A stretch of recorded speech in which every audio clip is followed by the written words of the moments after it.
Tengan ustedes muy buenas noches y bienvenidos a un nuevo programa de los Consejos de Manolo. Como nos reunimos habitualmente todos los martes, en vivo, con un programa para la familia, para la comunidad, para toda la gente que quiera acompañarnos en esta tarea que emprendimos hace un tiempo, de aconsejar, de recomendar, de sugerir sobre temas sencillos, simples y tratando de hablar de una manera en que nos podamos comunicar fácilmente, ¿no? Quiero en principio agradecer a toda la gente que se ha acercado después del programa de la semana pasada. Recuerdan el de la semana del prematuro, con muy buena repercusión, con mucha ayuda para la gente que está trabajando, y realmente los invito al cierre de la semana, al fin de semana que va a ser en la Costanera, a ver la suelta de globos. El año pasado es algo que realmente conmueve, algo que uno no puede, que queda grabado en la retina, que uno no lo va a olvidar, porque cada globo que se va es un prematuro que estuvo acompañándonos, y también es uno de aquellos por los cuales no pudimos hacer mucho o no pudimos hacer nada, pero que bueno, siempre contaron con nuestro trabajo, con el esfuerzo y sobre todo con el apoyo de sus padres. También quiero aprovechar hoy, escapándome un poquito del programa, pero bueno, aprovechándome de la situación, quiero mandarle un gran abrazo, un gran saludo al fan número 1 de nuestro programa. Obviamente es mi sobrino Santi. Él acaba de cumplir un añito y está todos los martes y los sábados sentado frente al televisor. Y cumplió dos cosas: cumplió un año de vida y cumplió un año como socio independiente, porque a las 24 horas de haber nacido ya tenía su carnet. Y yo le quiero decir que se quede tranquilo, que vamos a ir a verlo a Independiente en la cancha de Crucero seguramente, y el año que viene estaremos volviendo a Avellaneda, Santi, así que te mando un gran abrazo y hay que tener confianza y vamos a salir adelante.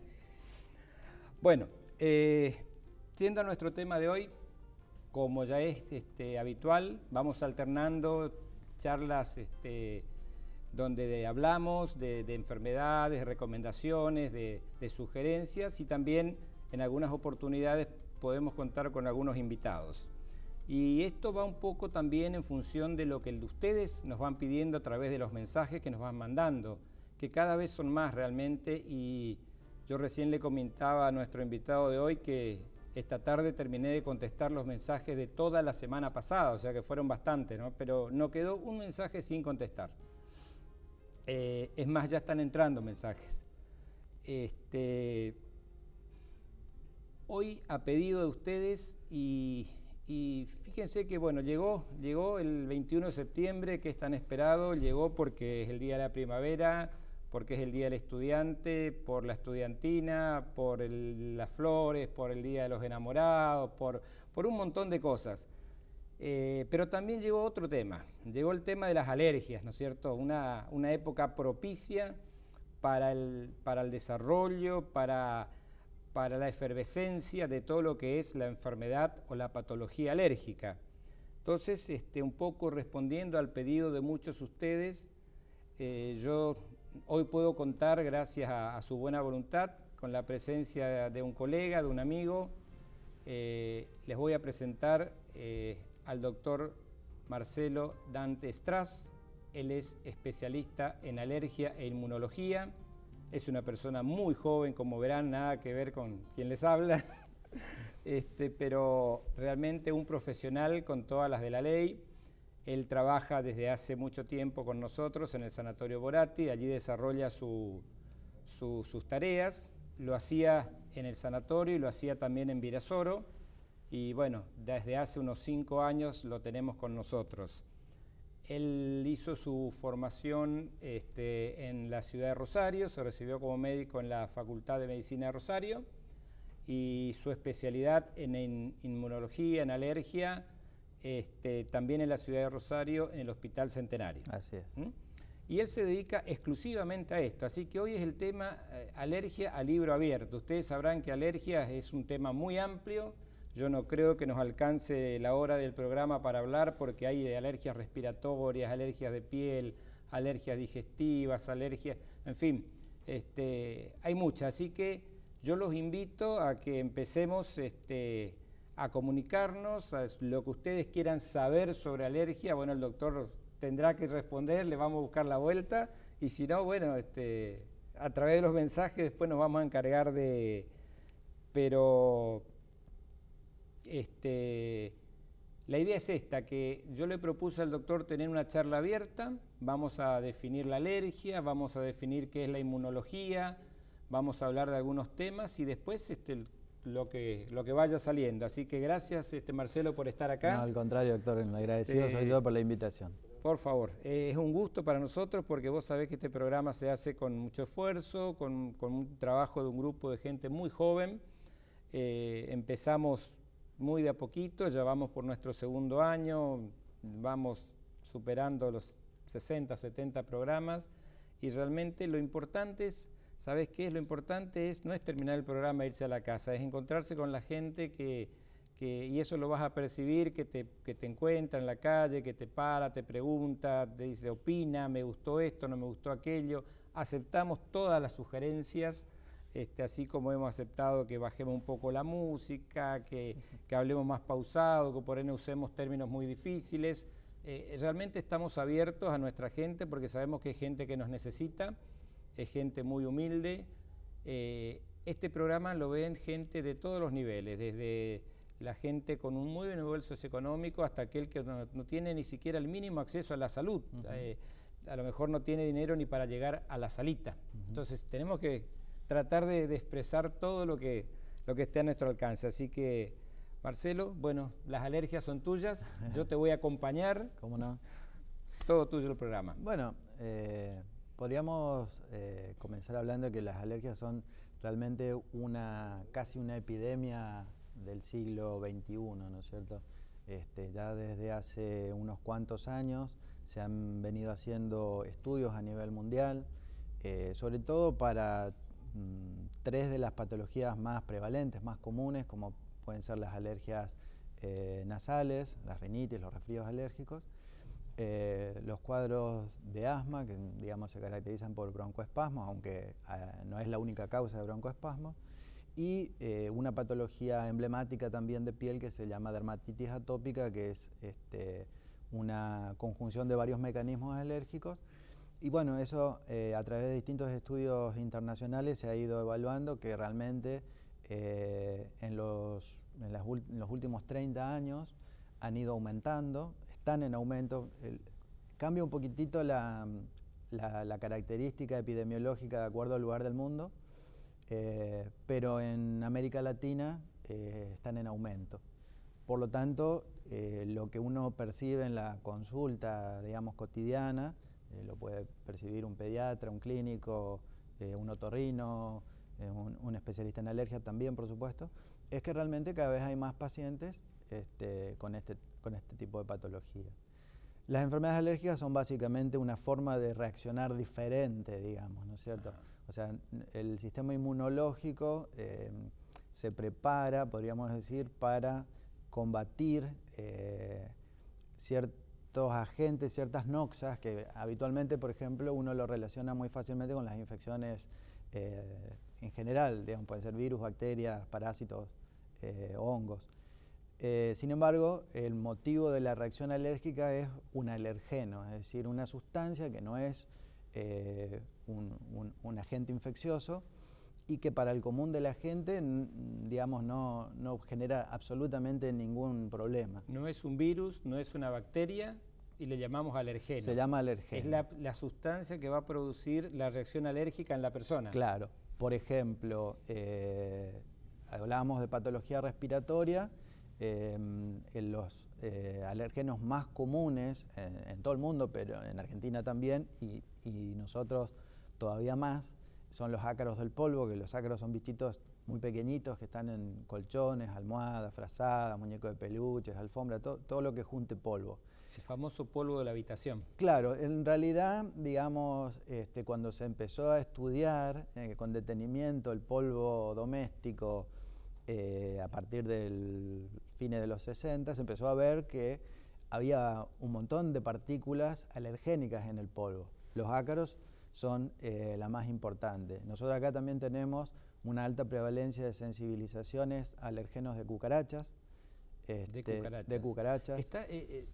Digamos que las cucarachas están consideradas a nivel una plaga mundial prácticamente, absolutamente, ¿no es cierto? Sí. Han sobrevivido incluso a explosiones nucleares las cucarachas. A todo. Son de la época de los dinosaurios más o menos, ¿no es cierto? Así que sí, tienen una supervivencia notable.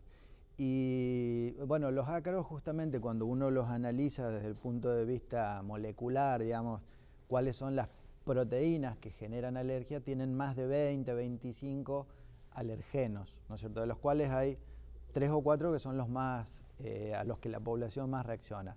Y uno de esos alergenos, que es digamos una proteína que se llama tropomiosina, no es para complicar, simplemente para ejemplificar, también está presente en las cucarachas y por eso tal vez muchas reacciones son cruzadas, digamos, cuando nosotros detectamos alergias a ácaros en los pacientes, muchos también tienen alergias a cucarachas y probablemente pueda ser una reacción cruzada.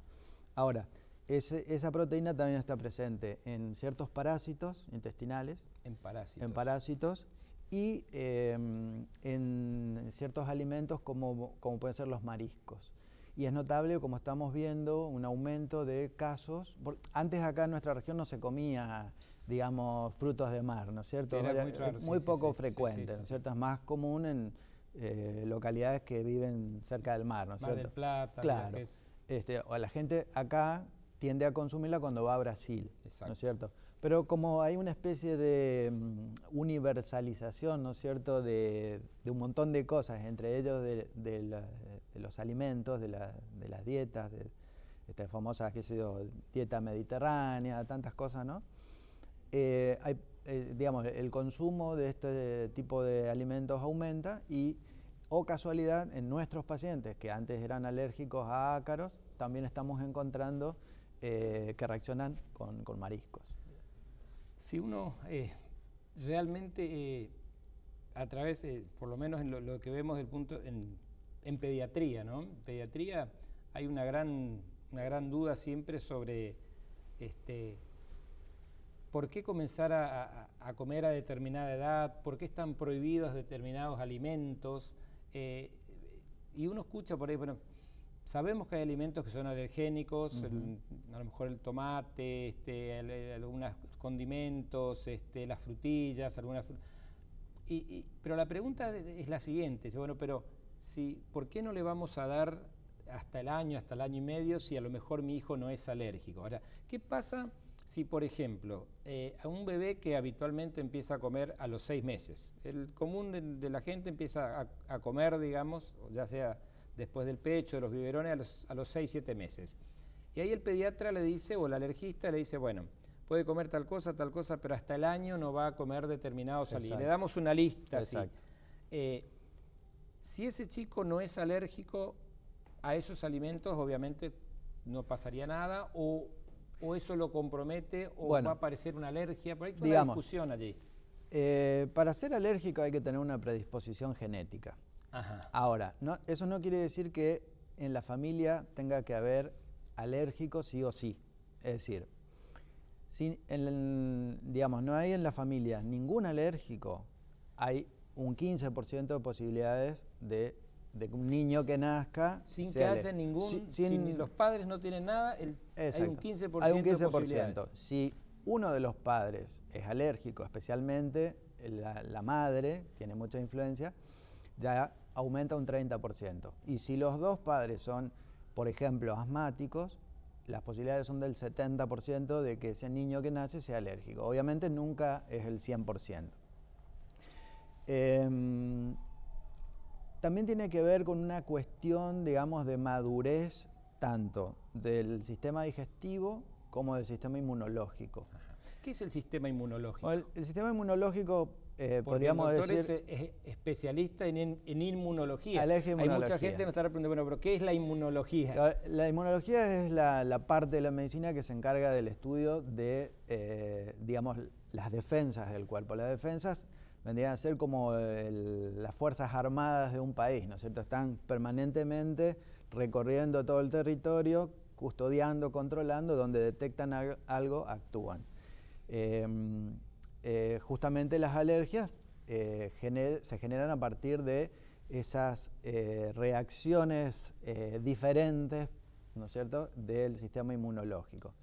Entonces, el momento de la introducción de los alimentos es muy importante. En nuestra región, el principal alergeno alimentario en los niños es la leche de vaca, ¿no es cierto? La leche de vaca. La leche de vaca. ¿Por qué? Y bueno, o porque la mamá no tenía leche y tuvo que darle leche maternizada, ¿no es cierto? Que por más que sea... Ahí es bueno aclarar, porque el otro día hablábamos y nos preguntaban en el programa, vos decís alergia a la leche de vaca, entonces la mamá interpreta como que es alergia a la leche que se saca de la vaca, líquida. No, claro. Es la leche en polvo, sea maternizada, Fórmula 1, Fórmula 2, leche entera, está hecha con la leche de la vaca. Exacto. O sea que es lo mismo pero en polvo. Exacto. Así que cualquier leche que no sea la leche materna tiene proteína de leche de vaca, a no ser que sea leche de otra cosa, ¿no es cierto? Leche de cabra, leche de búfala, leche de soja se llama, en realidad no es leche, sino un derivado, pero bueno, digamos, la leche que se le da habitualmente a los bebés, que se la indica el pediatra, proviene inicialmente de la leche de vaca, por lo tanto tiene las proteínas. De ahí también es bueno aclarar, muchos creen que si le damos leche sin lactosa, leche deslactosada, evitamos la alergia, y la lactosa no tiene absolutamente nada que ver. Es un azúcar. Claro, la lactosa es el azúcar de la leche, así como la sacarosa es el azúcar del azúcar común, ¿no es cierto? Claro. O la fructosa es el azúcar de las frutas. Entonces, por más que no tenga lactosa, igual es alergénica. El problema es la proteína y no la lactosa. Doctor, ahí empezamos con los problemas.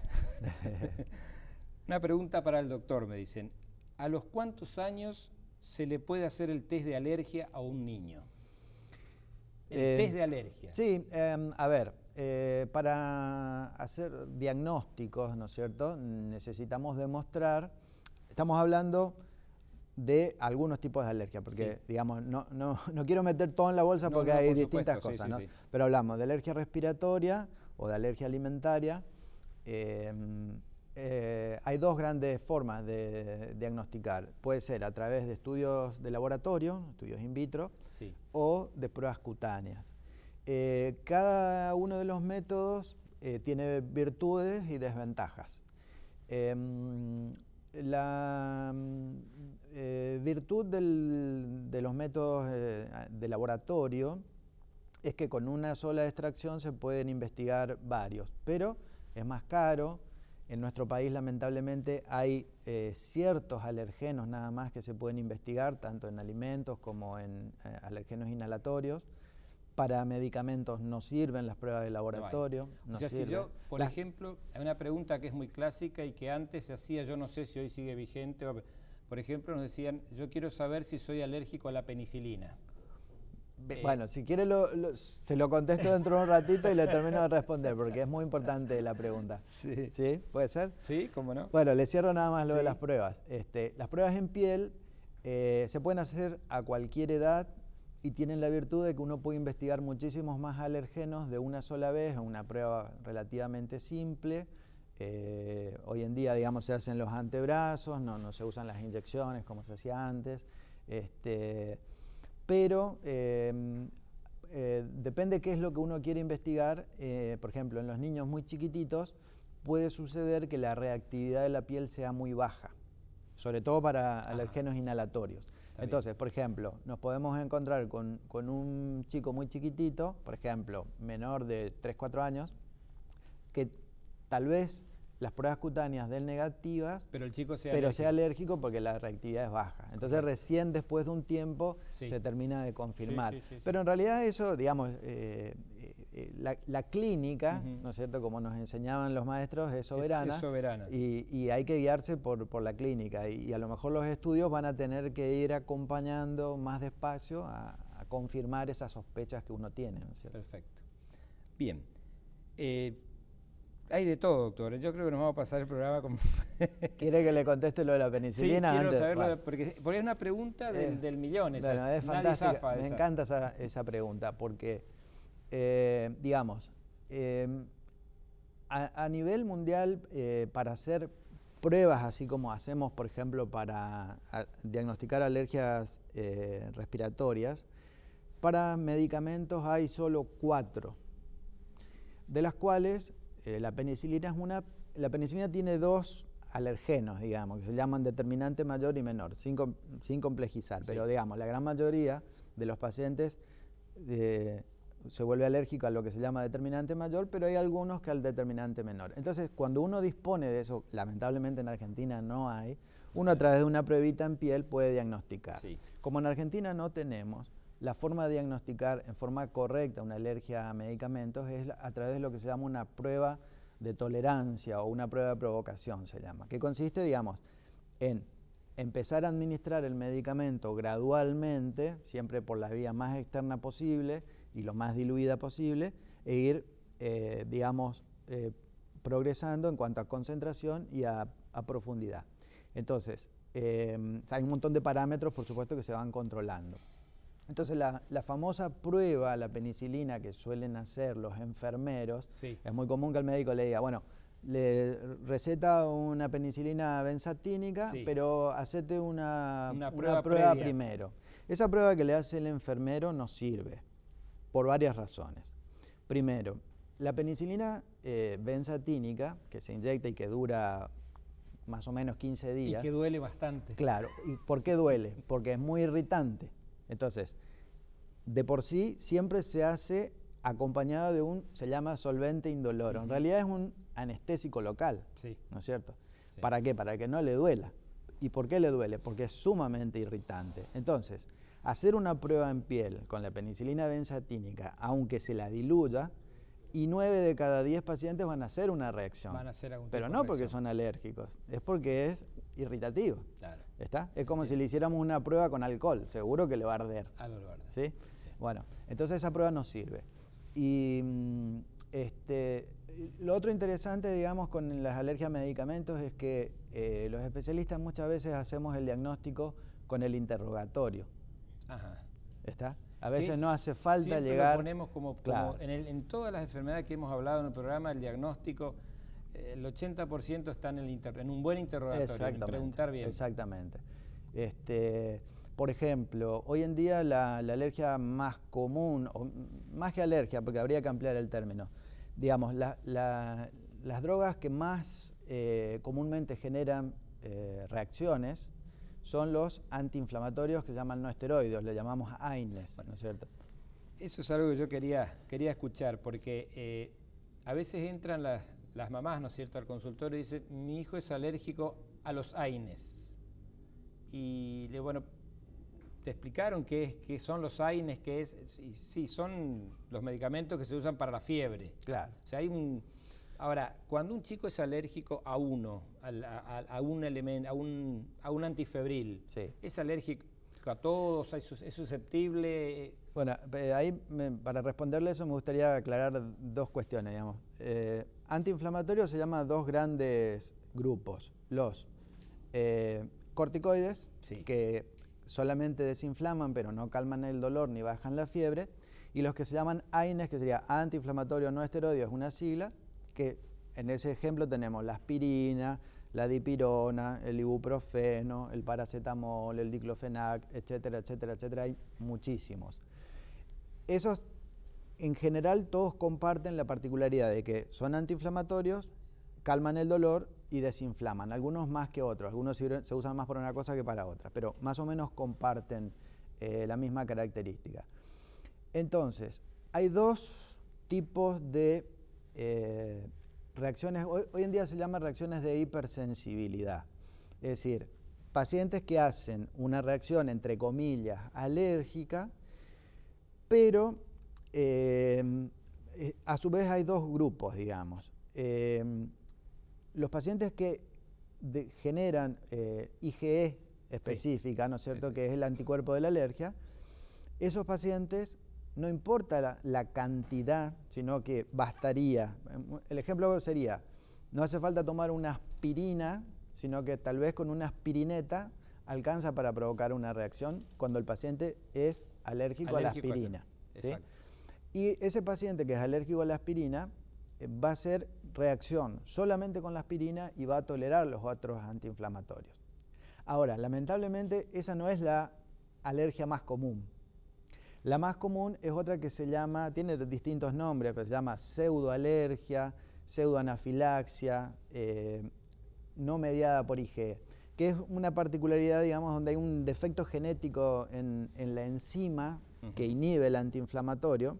Entonces, cuando el paciente recibe el antiinflamatorio, hace una reacción que es clínicamente, o sea, de la forma de presentación, indistinguible de la otra que hablábamos recién, de la mediada por IgE. ¿Sí? Son iguales. Sí, sí, sí. Ahora, el mecanismo no es por IgE. Exacto. Entonces, ese paciente sí puede reaccionar con otros antiinflamatorios. Entonces, ahí es el ejemplo que le comentaba de que viene a la consulta el paciente relatando que ha tenido, por ejemplo, reacciones, puede ser en piel, hincharse, salir ronchas, puede ser crisis de broncoespasmos, cuando se expone a un antiinflamatorio. Y no le pasó con uno solo, le pasó con distintos. Entonces a ese paciente no hace falta hacerle ningún estudio porque ha ido exponiéndose y ya sabe. Claro, ya está el diagnóstico con el interrogatorio. O sea, y a veces uno va haciendo los diagnósticos por descartes, ¿no es cierto? Porque va viendo, o sea, ya comí chocolate, ya comí frutilla, no me pasó esto, no me pasó... Lo mismo con los medicamentos. No, y sucede, cada vez que recibe un antiinflamatorio, por ejemplo, toma el ibuprofeno, se hincha. Exacto. Pero después toma aspirina, también se hincha. Sí. Después toma diclofenac, también se hincha. Entonces, queda hay claro. Una predisposición. Claro. Doctor, se me escapó por acá. Dice, doctor, para el doctor Estraz, mi hijo es alérgico a la proteína de la leche de vaca. ¿A qué edad se le va, si se le va a ir? Bien. ¿O lo será toda su vida? Muy buena pregunta. Gracias, muy bueno el programa. Y la otra que viene prendida ahí también es que se me escapó acá, decía que la señora era alérgica a la penicilina y quería saber si su hija de 3 años también va a ser alérgica. Que se quede tranquila que no. Que se quede tranquila que no. ¿Y la de la leche de vaca?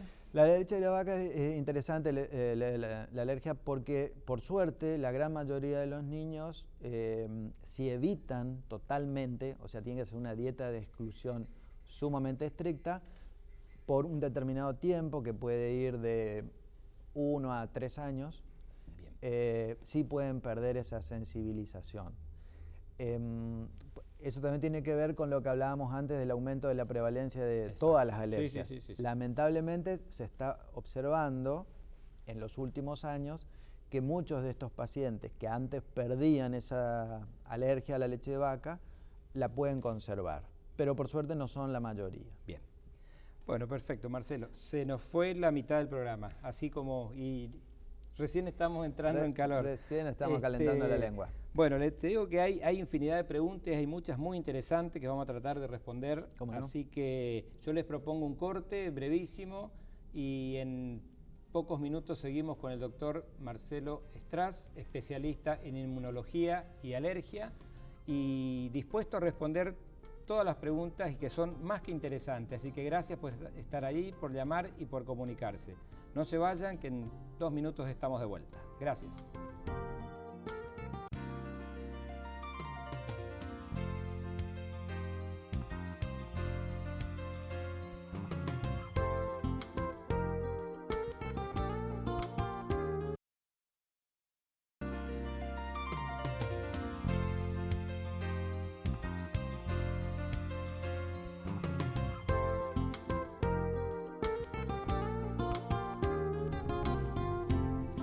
Bueno, estamos con la segunda parte de nuestro programa, bueno, respondiendo a las preguntas. Estamos hablando de alergia.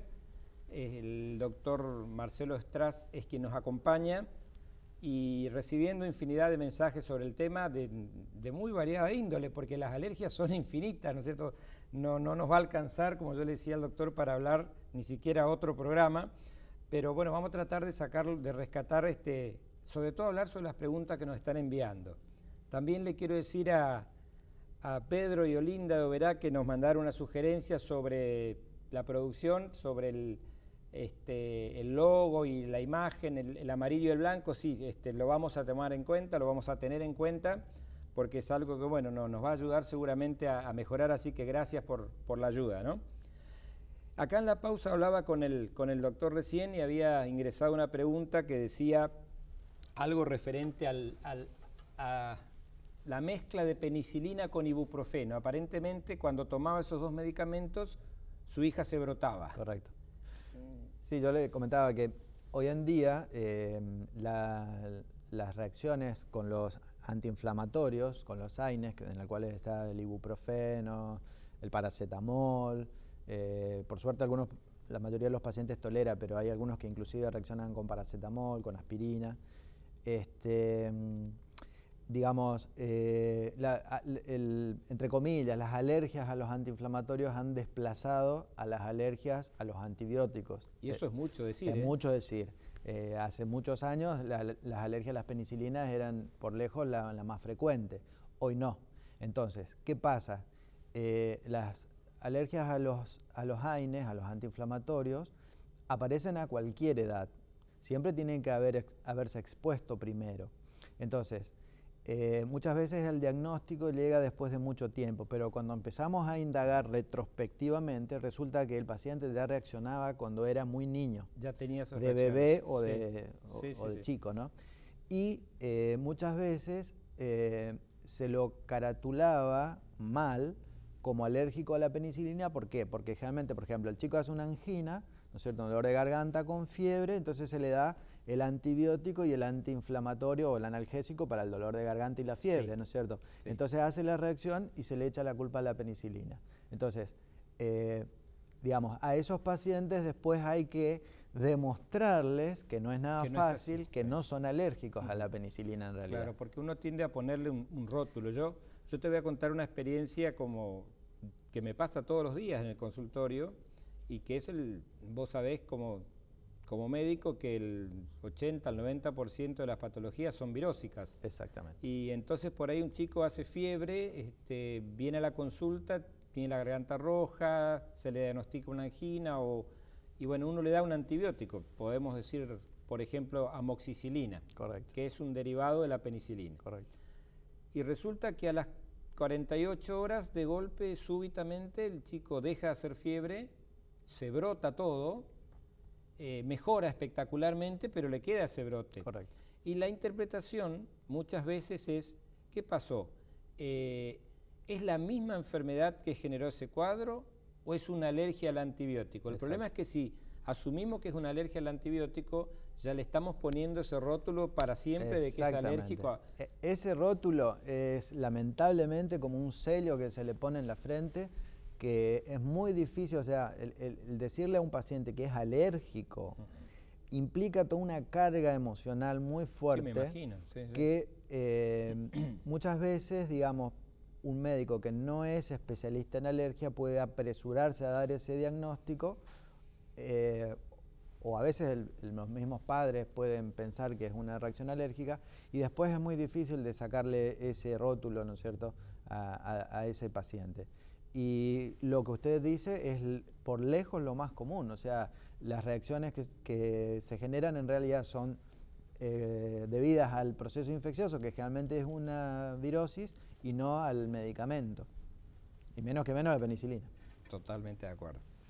Bueno, hay una pregunta que me pareció muy interesante, que yo se la voy a poner aquí, para el doctor Estraz. Dice, doctor, buenas noches, soy asmática crónica y sufro muchísimo de alergias. Todos los meses me aplico cronocorticoide y difenhidramina y con eso me mantengo. Quiero saber si tengo algún otro método, porque realmente no ve resultados, ¿no? Sí, lamentablemente ese tipo de medicamentos no es lo ideal. Hoy en día disponemos de medicamentos mucho más seguros y mucho más prácticos. La difenhidramina es un antihistamínico que, entre otras cosas, suele dar sueño. Sí. Y algunos pacientes, muy pocos, lo toleran perfectamente, pero la mayoría sufre mucho de la somnolencia. Y hay otros que incluso hasta los tiene un efecto rebote, ¿no? Y peor todavía es el uso de un corticoide de depósito, ¿no es cierto? El corticoide de depósito para los cuadros respiratorios, sobre todo para el asma, podríamos decir que es uno de los peores medicamentos, porque produce concentraciones de corticoides muy bajitas en sangre durante mucho tiempo, 15, algunos hasta 30 días, con lo cual genera un montón de efectos colaterales, sobre todo... Y los corticoides tienen muchos efectos. Sobre todo a nivel de la pérdida de calcio en los huesos, ¿no es cierto? Cosas que van a largo plazo llevar a otros problemas. Y lo que uno necesita, por ejemplo, un paciente que tiene una crisis de asma, si es que es necesario administrar un corticoide, es administrárselo en altas dosis y por poco tiempo. Poco tiempo sería 6 días, 8 días como máximo. O sea, es preferible tratar dosis la crisis, altas en poco tiempo, ¿no es cierto? Tampoco pasarse al otro lado que por miedo al corticoide dar 2 o 3 días y parar porque ahí se produce una recaída y hay que terminar dando de vuelta. Pero digamos, cuando el corticoide está bien dado, digamos, es dosis altas por pocos días y no dosis bajas por periodos largos, ¿está? Entonces, hoy en día disponemos de muchísimos medicamentos, sobre todo inhalatorios, que son muy prácticos, muy cómodos, que tienen una alta potencia antiinflamatoria, porque el asma básicamente está debido a que hay un proceso inflamatorio a nivel de los bronquios. En la gran mayoría de los casos es alérgica, pero no siempre. Hay asma que no es alérgica. ¿El asma es para toda la vida? Buena pregunta. No, muy buena pregunta. Es interesante eso porque, digamos, la gran mayoría de los cuadros de asma comienza en la infancia. Sí. Hay un grupo, un pequeño grupo, que yo diría que no supera el 10%, que al llegar a la adolescencia deja de tener cuadros de broncoespasmos. Cuando se hacen estudios, por ejemplo, biopsias bronquiales, que obviamente no es para la práctica de todos los días, sino en trabajo de investigación, esos pacientes, por ejemplo, dejan de tener broncoespasmos muchos años, pero se hacen biopsias y los bronquios siguen estando inflamados. Entonces, ¿qué pasa? Y ahí, disculpe con el tema de los pediatras. Los pediatras es como que ven, los pediatras ven una parte de la historia, una parte de la película, que son los primeros años de vida, ¿no es cierto? Como máximo... No, después se lo pasaba al clínico. Claro, como máximo lo ven hasta los 18 años, ¿no es cierto? Pero eso es la primera parte de la película. Sí. El asma muchas veces, al llegar a la adolescencia, entre comillas, deja de manifestarse, en realidad no desapareció. Y después de los 20, después de los 30, después de los 40, puede volver. Ahora, acá en nuestra región, la gran mayoría de esos pacientes empiezan a tener una rinitis, un resfrío alérgico, o sea, les pica la nariz, estornudan, chorrea agüita cristalina, que no es un moco que ensucia el pañuelo, sino agüita. Sí. Bueno, por supuesto tiene distinto grado de intensidad, algunos pacientes no tienen esos síntomas todos los días del año, pero esa rinitis se va incrementando, entonces el paciente al llegar a la adolescencia deja de hacer broncoespasmos, pero sigue con la rinitis. Sí. Y el asma después puede volver, ¿está? Entonces, la verdad, lo ideal, o sea, primero, uno no sabe qué va a pasar con un paciente particular, si va a dejar de tener broncoespasmos o no. Sí. O sea, existe la posibilidad de una, se llama remisión espontánea, existe. Ahora, si uno ve toda la película, son muy pocos los pacientes que dejan de tener, o sea, la alergia no desaparece, lo que hace es cambiar de órgano de choque. Está bien. ¿Está? Y hoy, disculpe que le termine, digamos, hoy en día inclusive los especialistas, digamos, esto de diferenciar rinitis alérgica, conjuntivitis alérgica, asma bronquial, es una visión muy anatomista de la patología. En realidad la alergia es una sola. Es una integral. Claro, entonces la alergia es un gran combo que se puede manifestar o solo en los ojos, o solo en la nariz, o solo en los bronquios, o solo en la piel, o todo. O todo. Y hay pacientes que van pasando de una a otra a lo largo de la vida. Sí, o lo mejor que me puede pasar es que, bueno, que haya sido asmático y después termine con una rinitis alérgica, ojalá. Que me levante a la mañana resfriado y al mediodía esté bien. Sí, hay pacientes que realmente sufren mucho una alteración de la calidad de vida por la rinitis, por los síntomas, porque no pueden dormir bien, los obliga a muchos a roncar, eso trae problemas con la pareja o con el resto de la familia. Seguro. Muchas veces toman antihistamínicos como estos que hablábamos, difenhidramina, entre otros, que dan sueño. Uno siempre se preocupa, por ejemplo, por el uso de ansiolíticos, ¿no es cierto? Porque dan sueño, bajan los reflejos, que los accidentes, que qué sé yo. Sí. Pero los antihistamínicos de primera generación, tipo difenhidramina, también. Por eso se recomienda no manejar cuando uno toma un antihistamínico. Doctor, en caso de enrojecimiento con piel seca y escamosa en la zona del labio superior, en un bebé de 1 año, y a veces se pone rosado en algunos días y luego desaparece. Los 2 padres somos alérgicos. Gracias por contestarnos. Correcto. Sí, cuando hay antecedentes familiares, digamos, hay ciertos problemas en los lactantes, en los bebés, que son transitorios, ¿no es cierto? Que pueden durar unos días, a veces no se resuelven en unas semanas, pueden ser más prolongados, pero no por eso son problemas alérgicos. Entonces, primero la consulta con el pediatra, es fundamental. Ahora, si el problema no se va o se reitera, ¿no es cierto?, vuelve en distintos momentos y no hay relación con alguna patología infecciosa, por ejemplo, y teniendo en este caso el antecedente, habría que investigar. Sí, habría que investigar. Lo cual no quiere decir que uno ya va a encontrar que ese niño es alérgico a un alimento o a un alergeno inhalatorio. Yo creo que uno tiene que tomarlo, por lo menos yo le digo siempre, bueno, es un elemento a tener en cuenta, porque a veces vienen los bebés con la cabecita, con una costra, la famosa costra esa, una grasa, ¿no es cierto?, o sobre las cejas, y con los padres diciendo, bueno, va a ser alérgico toda la vida, va a ser asmático, le van a picar las hormigas. O sea, yo creo que uno tiene que tomarlo como un dato más. También es bueno saber, lo estamos sabiendo ahora, de que no hay que apurarse con los estudios, ¿no? Porque a lo mejor le hacemos una serie de estudios, nos ponen el rótulo de que está todo bien y realmente al poco tiempo a lo mejor no, resulta que era bastante alérgico, ¿no? Sí, o incluso lo que usted decía, o sea, ahí yo quiero reivindicar, digamos, el papel y el rol del pediatra, es fundamental.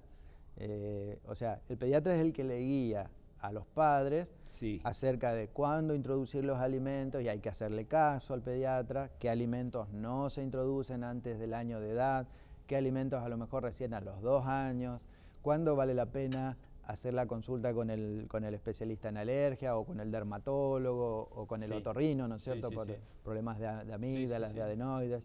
Así que el pediatra ahí es fundamental. Sobre todo para contener, ¿no? Sí. Y lo interesante también es cuando se puede trabajar en forma interdisciplinaria, ¿no es cierto?, entre los distintos especialistas. Bueno, eso es importante. Entonces, que uno consulte a un especialista u otro no quiere decir que el pediatra deje perder el manejo. Es lo que yo por lo menos trato, y creo que todos los pediatras tratamos de hacerlo. Yo creo que cuando uno digamos, los pediatras al principio como que podemos manejar un poco la alergia en los primeros meses. ¿Por qué? Porque sabemos que el alergista en esa etapa, digamos, todavía no es mucho lo que puede hacer. Pero los papás tienen que entender que cuando le decimos, bueno, vamos al alergista, no nos estamos sacando al bebé ni al problema encima, ¿no es cierto? Estamos haciendo, o sea, el alergista es una persona que nos va a apoyar con lo suyo, que no se va a meter con las amígdalas, no se va a meter con el dolor de oído, con la dermatitis del pañal, la va a seguir manejando su pediatra, como cuando uno lo manda al neumonólogo, cuando uno lo manda al oftalmólogo. Entonces hay que perder y también hay que perder ese preconcepto de que el alergista, esto lo digo desde lo que uno vio durante muchos años, de que va a terminar con corticoides, con vacunas, con 1000 pruebas, que le van a pinchar todo el brazo. Yo creo que los alergistas debemos ser los que menos usamos corticoides, corticoides sistémicos. Sí. Porque cuando uno, o sea, el corticoide, por ahí creo que había una pregunta que preguntaba del tema de los corticoides. Sí, había. Si a los 4 meses se le puede dar. O sea, el corticoide, como cualquier medicamento, es una droga fantástica si está bien usada. Como cualquier medicamento, cuando se usa mal, puede generar efectos colaterales, sobre todo cuando se da por periodos prolongados, ¿no es cierto? Entonces siempre está el riesgo de o usar de menos o usar de más, ¿no es cierto? Sí. El tema es el equilibrio, la dosis justa y por el tiempo justo, ¿no es cierto? Esta no es fácil, ¿eh? Doctor, está muy lindo el programa. Tengo una consulta para el doctor. Sí. Obviamente que es para vos. Mi sobrina de 4 años se brota todo el cuerpo con solo fregarse. Sí. Le hicieron todos los estudios y no le sale absolutamente nada. Exacto. También se brota con el agua tibia Sí. y con el agua fría. Correcto. Y hasta con la transpiración. Correcto. Soy Rolina, gracias. Bueno, eso lo más probable es que sea lo que se llama dermografismo. Dermografismo es una forma de urticaria física, o sea, no es una urticaria alérgica, sino que ante el frotado de la piel, que puede ser cuando uno agarra una lapicera y escribe el nombre, entonces le queda resaltado como si fuera un cartel luminoso, o cuando se rasca, sí, o cuando se fricciona la piel, por ejemplo, al momento de bañarse, o cuando la piel, la ropa comprime un poco en la sí, parte donde tiene elástico. Sí, sí, entonces, esa parte después se forma una roncha que en los pañales descartables. Claro, una roncha lineal, ¿no es cierto? Si uno se raya el brazo, se hace una roncha lineal. Eso se llama dermografismo. Es una forma de urticaria física muy común, no es alérgica. Suele demorar un buen tiempo, a veces semanas, a veces meses, a veces años. En algún momento se va a ir. Sí. En algún momento se va a ir. Hay algunos pacientes que les resulta realmente muy, muy molesto y algunos pacientes no hay medicamento que le ayude. Y hay otros que ni siquiera representa un motivo de consulta, ¿no es cierto? Esta sí que no sé, ¿eh? Te la dejo toda a vos. Dice, tengo un nene de 8 años que es alérgico al chocolate blanco, pero el negro no le hace ni un problema. Primero, ahí lo que hay que preguntar es a qué le llama alergia, qué síntomas. La gran mayoría de los que la gente habla de alergia al chocolate son mitos. La alergia al chocolate es rarísima, al tomate rarísimo, a la frutilla es rarísima. Lo que los pacientes generalmente observan es, digamos, lo que tienen es una urticaria. Es una urticaria. Esa urticaria se puede gatillar por cualquier cosa. Y generalmente no depende de lo que comen. Entonces, por ejemplo, viene a la consulta con una dieta de no sé cuánto tiempo y que igual se siguen brotando. Es porque no pasa por lo que comen. Aunque se pasen un mes entero con agua y pan duro, se van a seguir brotando. Claro, eso es una urticaria. La gran mayoría de las urticarias son idiopáticas, no tienen una causa a la cual echarle la culpa, más o menos entre un 70 y un 80%. Pero sí hay un 20-30% que hay una causa, digamos, que origina, o sea, la urticaria es secundaria a otra causa. Entonces, depende de la antigüedad, digamos, de la urticaria, hay que investigar, a ver si se encuentra algo, pero le podría decir que el tema de la dieta con la urticaria es en las urticarias agudas y dietas una semana, 10 días y no más. Sí. Una urticaria que se prolonga en el tiempo, no tiene nada que ver con los alimentos. Entonces no tiene sentido hacer dietas indefinidas. Perfecto. Bueno, unas cuantas preguntas preguntando dónde atendés. Yo había dicho que dónde podemos verlo. Ya sos el doctor Marcelo. Bueno.